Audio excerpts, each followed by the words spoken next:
आज का टॉपिक है frozen by uncertainty on RBI and its mandate to ensure price stability.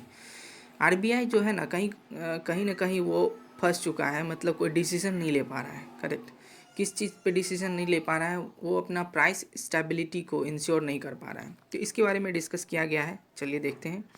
The monetary policy committee's decision to leave interest rate unchanged and retain its accommodative policy stand. जो MPC committee का जो decision रहा कल, वो interest rate को unchange रखे हैं और इसका रीज़न देते हैं कि ये जो है पॉलिसी इस बार का एकोमोडेटिव पॉलिसी है, मतलब ग्रोथ पे फोकस कर रहे हैं। Albeit with one member dissenting over the stance, जिसमें कि एक मेंबर जो था वो डिसएग्री करते हैं इस चीज़ को लेकर के। shows a central bank frozen into inaction by the Nigerian or quantifiable uncertainty surrounding the pandemic hit economy। और ये चीज़ दर्शाता है सेंट्रल बैंक का कि जो कोई एक्शन ही नहीं ले पा रहे हैं, मतलब कुछ सोच नहीं पा रहे हैं क्या करना है नहीं करना है, क्योंकि पैंडेमिक हिट इकोनॉमी है। मतलब अभी वेव्स, मतलब जो भी वायरस के कारण चल रहा है सिनेरियो, इसके कारण वो कोई डिसीजन ही नहीं ले पा रहे हैं, तो इसलिए ज़्यादा वो ग्रोथ पे फोकस कर रहे हैं। इन स्टिकिंग विथ स्टेटस को, ये फिर से अपना जो सारा इंटरेस्ट रेट है वो सब चीज़ सेम रखें। स्टेटस को का मतलब होता है सेम रखना। The RBI's policy maker have underscored that they find them self trapped in no man's land.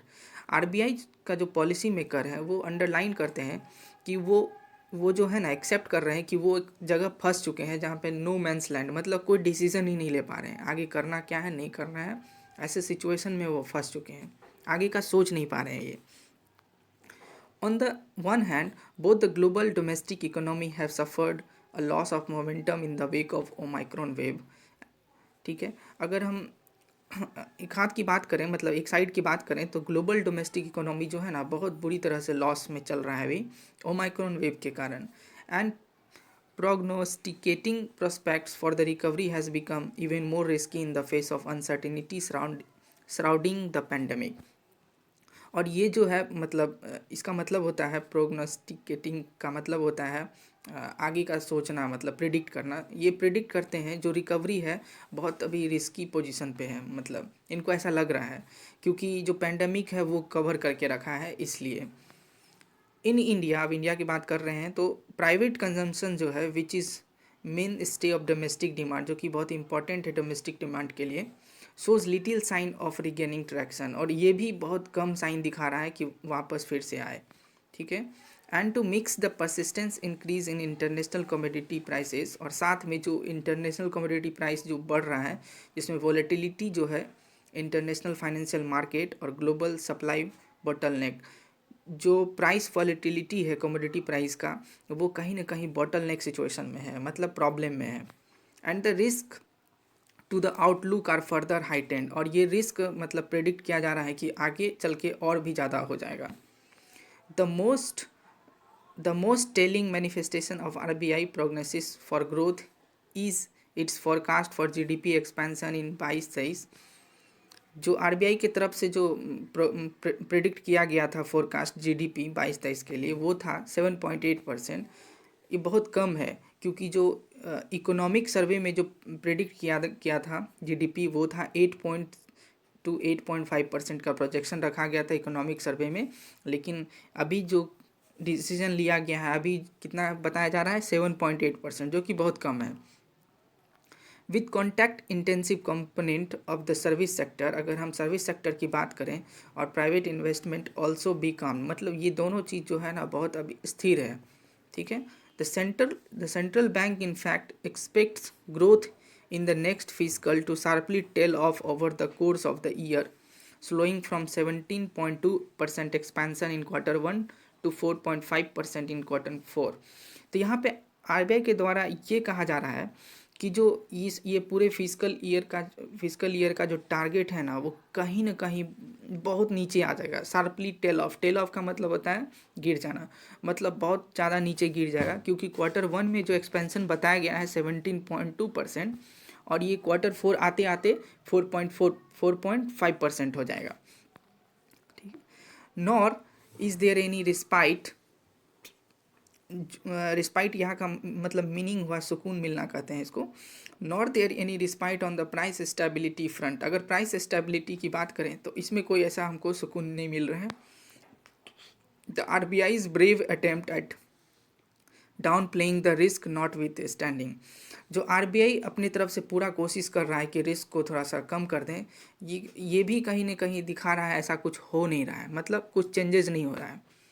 जो consumer price index based inflation है CPI जो है वो मतलब अभी जो है फोर्थ फिजिकल क्वार्टर में एवरेज हो गया है 5.7% after moving close to upper tolerance threshold of 6%। मतलब 5.7% जो है बहुत ज़्यादा है, मतलब 6% के आसपास पहुंच गया है, क्योंकि RBI का जो मिनिमम थ्रेश होल्ड होता है 2% और मैक्सिमम जो होता है 6%, तो 6% के पास पहुंच चुका है, यानी कि महंगाई बहुत ज़्यादा हो गया है। According to RBI governor Shaktikanta Das, ये शक्तिकांत दास के द्वारा एक्सेप्ट भी किया गया है। And disconcertingly, Mr. Das acknowledged that the hardening of global crude oil prices poses a major upside risk to the outlook for price gains। और मिस्टर दास के द्वारा ये चीज़ एक्नॉलेज किया जा रहा है, मतलब वो एक्सेप्ट कर रहे हैं इस चीज़ को, और ये बता रहे हैं कि जो क्रूड ऑयल प्राइसेस है इसमें भी ये थोड़ा प्राइस बढ़ रहा है, तो ये आगे चल के ये भी कुछ ज़्यादा दिक्कत देने वाला है प्राइस के मामले में। ठीक है। Monetary authorities appear to have plumbed for backing their own optimistic assumption। जो मॉनेटरी अथॉरिटी है यहाँ पे वो प्लम्ड का मतलब होता है जो सेट किए थे, मतलब जो सेट कुछ होते हैं करना होता है। जो मॉनेटरी अथॉरिटीज़ के द्वारा जो सेट किया गया था कुछ टारगेट, वो भी एक एजम्पशन की तरह रह गया है, क्योंकि वो कुछ मैच नहीं कर रहा है। ठीक है। And expected softening in vegetable prices on account of winter arrivals. ये एक्सपेक्ट कर रहे हैं कि वेजिटेबल प्राइसेस जो है थोड़ा कम हो जाएगा, क्योंकि विंटर अभी चल रहा है। And the improving prospects for food grains production have prompt them to posit that the improving inflation outlook gives them comfort to continue to keep policy growth supportive. और इनका मानना है मॉनेटरी पॉलिसी का, ये जो यहाँ से बता दे रहा हूँ, इनको ऐसा लग रहा है कि जो विंटर अराइवल हुआ है तो वेजिटेबल प्राइसेस ऐसा ही कम होगा, और जो फूड ग्रेन्स का जो प्रोडक्शन है ये भी कहीं ना कहीं आउटलुक, इन्फ्लेशन आउटलुक को बताता है कि कंफर्ट जोन में रखेगा। ठीक है। विद द MPCs, जो मॉनेटरी पॉलिसी कमेटी का जो फॉरकास्ट किया गया था इन्फ्लेशन जो है वो एवरेज है 4.5% 22-23 में, ऐसा प्रेडिक्ट किया गया था। ऑन अनदर सिग्निफिकेंट अनसर्टेनिटी, और ये भी साथ में बोल दिया गया है कि ये भी कंफर्म नहीं है कि 4.5% ही होगा, ज़्यादा भी हो सकता है। In normal monsoon the RBI's rate setting panel has risked forsaking its primary mandate of ensuring price stability at the altar of imparting a monetary impetus to economy।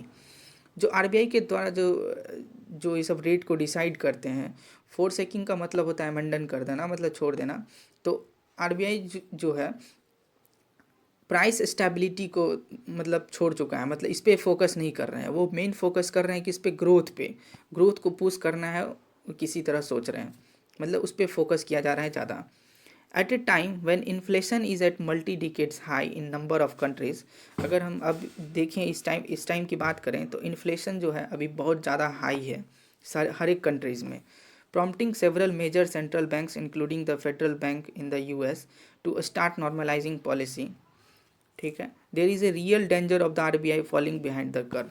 तो यहाँ पे ये कहा जा रहा है अभी के समय में जो है इन्फ्लेशन है सब जगह हाई है, अगर बाहर वाले कंट्री, अगर फेडरल रिजर्व जो है US का, अगर वो प्राइस स्टेबिलिटी पे फोकस करते हैं तो कहीं ना कहीं RBI जो है ना बहुत पीछे रह जाएगा, क्योंकि RBI जो है वो प्राइस स्टेबिलिटी पे भी फोकस नहीं कर रहे हैं कि प्राइस को कैसे कम किया जाए, उनका मेन फोकस क्या है, ग्रोथ पे फोकस करना। अगर US का जो फेडरल रिजर्व है अगर वो प्राइस स्टेबिलिटी पे काम कर लेता है, मतलब कुछ पॉलिसीज़ लेके आ जाता है, तो RBI जो है ना उस कर्व से बहुत पीछे हो जाएगा। कहने का मतलब यही था। ओवरऑल आज का पैसेज यही था। Thank you. पसंद आए तो ज़रूर सब्सक्राइब करें। धन्यवाद।